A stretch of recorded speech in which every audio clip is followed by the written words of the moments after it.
नमस्कार साथियों, कैसे हैं आप सब लोग। उम्मीद करती हूँ आप एकदम स्वस्थ होंगे, मस्त होंगे और अपनी पढ़ाई भी बेहतरीन तरीके से कर रहे होंगे।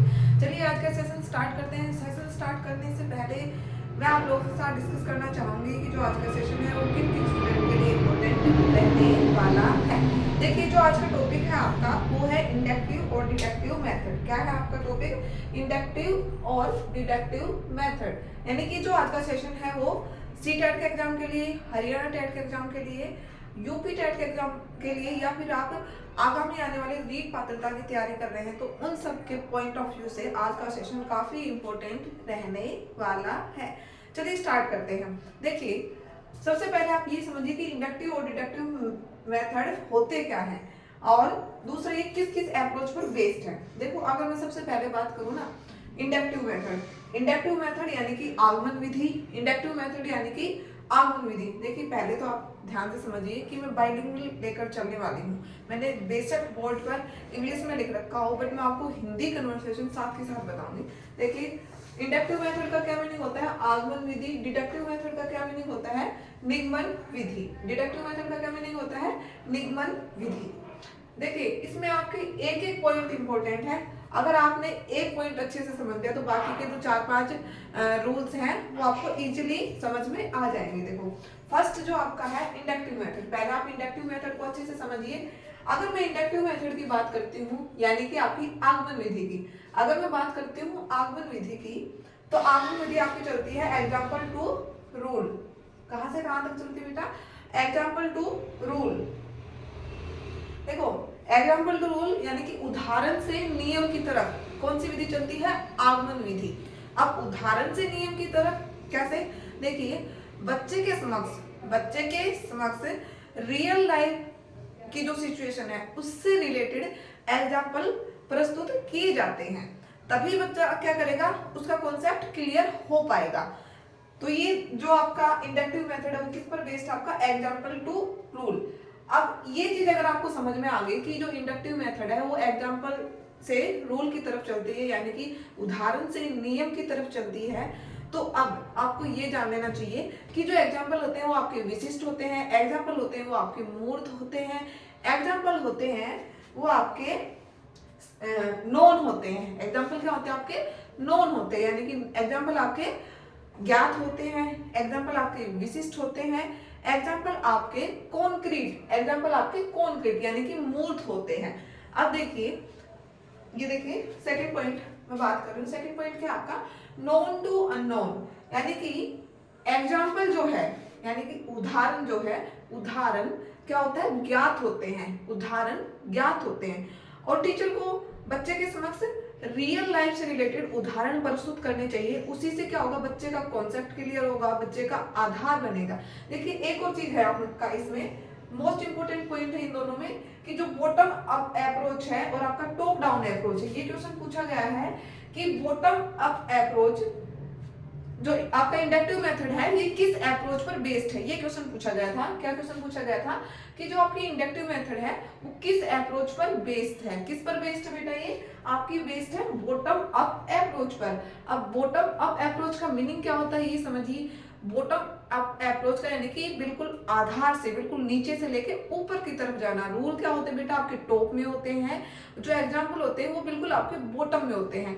एग्जाम्पल से क्या होता है? एग्जाम्पल से क्या होता है? बच्चे का आधार बनता है, बच्चे का बेस बनाया जाता है। अगर हम बच्चे के समक्ष रियल लाइफ से रिलेटेड एग्जाम्पल प्रस्तुत कर रहे हैं तो क्या होगा? बच्चे का कॉन्सेप्ट क्लियर होगा, बच्चों को चीजें जल्दी समझ में आएंगी। टॉपिक समझाने में टीचर को ज्यादा मेहनत नहीं करनी पड़ेगी। क्योंकि मान लीजिए, जैसे मैं बच्चे को बताऊं, जैसे मान लीजिए मैं बच्चे को बता रही हूँ कि ये मेरे पास कितने पेन है।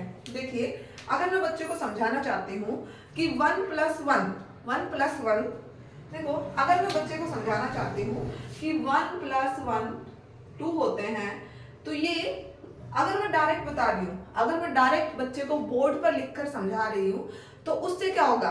उससे क्या होगा?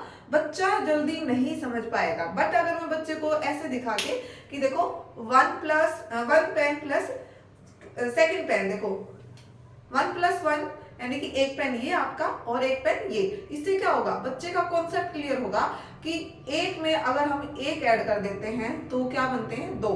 क्या हो जाता है, उससे दो बनते हैं। इससे क्या होगा, बच्चे का कॉन्सेप्ट क्लियर होगा। ये होता है रियल लाइफ से एग्जाम्पल उठाना।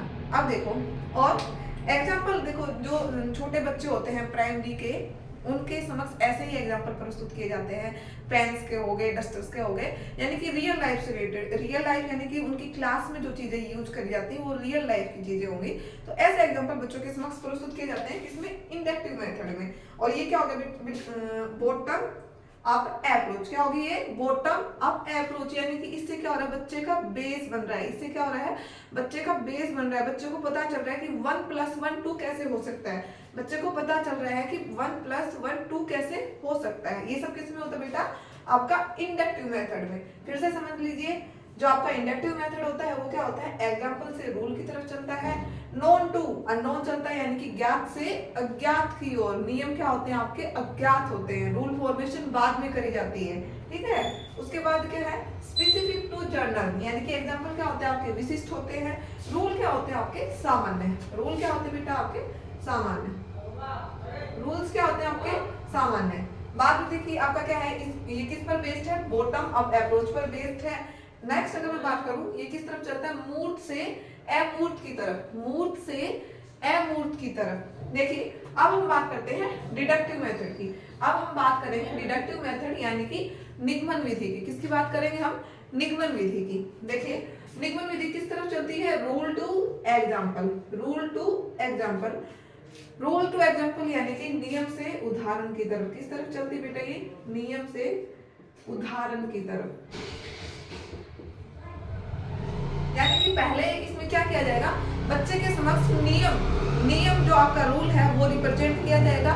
उसके बाद बच्चे को उदाहरण सोल्व कराए जाएंगे। यानी कि जैसे मान लीजिए मैं बच्चे को बता रही हूँ a + b का होल स्क्वायर, इसका फॉर्मूला मैं डायरेक्ट बच्चों को बता रही हूँ a² + b² + 2ab। अगर मैंने बच्चे को डायरेक्ट ये बता दिया कि a + b के होल स्क्वायर का फॉर्मूला ये होता है, उसके बाद मैं उसको एग्जांपल दे रही हूँ कि आपको ये एग्जांपल सोल्व करने हैं, तो बच्चा इजीली उस वैल्यू पुट करेगा और अपना डायरेक्ट क्वेश्चन सोल्व कर लेगा। बट इससे क्या हुआ, बच्चे का आधार, बच्चे का बेस नहीं बना, कॉन्सेप्ट क्लियर नहीं हुआ। बच्चे को ये समझ नहीं आया कि जो आपका ये डिराइव किया है फॉर्मूला, यानी कि कहाँ से आपके फॉर्मूले की फॉर्मेशन हुई है, बच्चे को ये नहीं पता, बच्चे ने रट लिया। ये क्या होता है बेटे, रटंत प्रणाली। क्या होती है रटंत प्रणाली की, आपने रट लिया a + b का होल स्क्वायर का फॉर्मूला ये होता है, बस उसके बाद आप क्वेश्चन सोल्व करते गए और बच्चे ने भी ये नहीं समझा कि फॉर्मेशन कहाँ से हुई। ये किसमें होता है बेटा, ऐसा किसमें होता है, डिडक्टिव मेथड में। अब देखिए जो रूल्स होते हैं, रूल्स क्या होते हैं बेटा, सामान्य होते हैं। रूल्स क्या होते हैं, सामान्य होते हैं। रूल्स क्या होते हैं, अननोन होते हैं। रूल्स क्या होते हैं, अननोन होते हैं। और उसके अलावा रूल्स क्या होते हैं, अब्स्ट्रैक्ट। अब्स्ट्रैक्ट यानी कि अमूर्त, अमूर्त यानी कि जो दिखाई नहीं देते, अमूर्त यानी कि जो उनके समक्ष प्रदर्शित नहीं किए गए, वो होते हैं आपके अमूर्त। देखिए नियम, रूल क्या होते हैं बेटा आपके, अननोन होते हैं। रूल क्या होते हैं, अननोन होते हैं। रूल क्या होते हैं आपके, जनरल होते हैं। और ये आप याद रख लीजिएगा कि जो डिडक्टिव मेथड है वो टॉप डाउन अप्रोच पर बेस्ड है। अब ये समझिए टॉप डाउन अप्रोच, टॉप का मीनिंग, रूल्स किस में आते हैं बेटा, टॉप में। डाउन में क्या आते हैं आपके, एग्जाम्पल। डाउन में क्या आते हैं आपके, एग्जाम्पल। क्योंकि जो छोटी चीजें हैं ना, उन्हीं से बच्चे का बेस बनाया जाता है। जब तक बच्चे का बेस क्लियर नहीं होगा तब तक बच्चा रूल फॉर्मेशन को नहीं समझ पाएगा। बट इसमें क्या किया जाता है, बच्चे के समक्ष पहले रूल रिप्रेजेंट किया जाता है, उसके बाद एग्जाम्पल रिप्रेजेंट करते हैं। तो इसलिए इसको क्या कहा जाता है, टॉप डाउन अप्रोच। नेक्स्ट अगर मैं बात करूं, आपके जो रूल्स होते हैं वो कैसे होते हैं, एब्स्ट्रैक्ट यानी कि अमूर्त होते हैं। रूल्स कैसे होते हैं बेटा आपके, अमूर्त होते हैं। एक बार फिर से क्विक रिवीजन देख लीजिए। जो आपका इंडक्टिव मेथड है, जो आपका इंडक्टिव मेथड है, ये किस तरफ चलता है, एग्जाम्पल से रूल की तरफ। इंडक्टिव मेथड एग्जाम्पल से रूल की तरफ, डिडक्टिव मेथड रूल से एग्जाम्पल की तरफ। अब देखिए जो एग्जाम्पल है वो क्या होते हैं बेटा आपके, विशिष्ट होते हैं। एग्जाम्पल क्या होते हैं, नोन यानी कि ज्ञात होते हैं। एग्जाम्पल क्या होते हैं, मूर्त होते हैं। इंडक्टिव मेथड किस अप्रोच पर बेस्ड है, bottom up approach, bottom up approach. अब आप इस चीज से ध्यान रख लीजिएगा इसको कि इंडक्टिव मेथड से बच्चे का बेस बनाया जाता है, और डिडक्टिव मेथड में ऐसा नहीं किया जाता। डिडक्टिव मेथड में डायरेक्ट उसको फॉर्मूला बताया जाता है, उसके बेस पर क्वेश्चन सॉल्व कराए जाते हैं। तो इसलिए कौन सा हो गया, टॉप डाउन अप्रोच, यानी कि टॉप से हम नीचे आ रहे हैं, टॉप से हम नीचे आ रहे हैं किसमें, डिडक्टिव मेथड में। अब डिडक्टिव मेथड का क्विक रीजन देख लीजिए, ये किस पर बेस्ड होता है बेटा, rule to example. Rule to example यानी कि नियम से उदाहरण की तरफ। नियम क्या होते हैं आपके, नियम होते हैं सामान्य, नियम क्या होते हैं आपके अज्ञात, नियम क्या होते हैं आपके अज्ञात, नियम क्या होते हैं आपके अमूर्त, नियम क्या होते हैं अमूर्त। और ये किस अप्रोच पर बेस्ड है बेटा, आपकी टॉप डाउन अप्रोच पर। आई होप आपका जो डाउट था इंडक्टिव डिडक्टिव मेथड को लेकर वो क्लियर हो गया होगा, क्योंकि इतना मतलब टिपिकल है भी नहीं ये टॉपिक।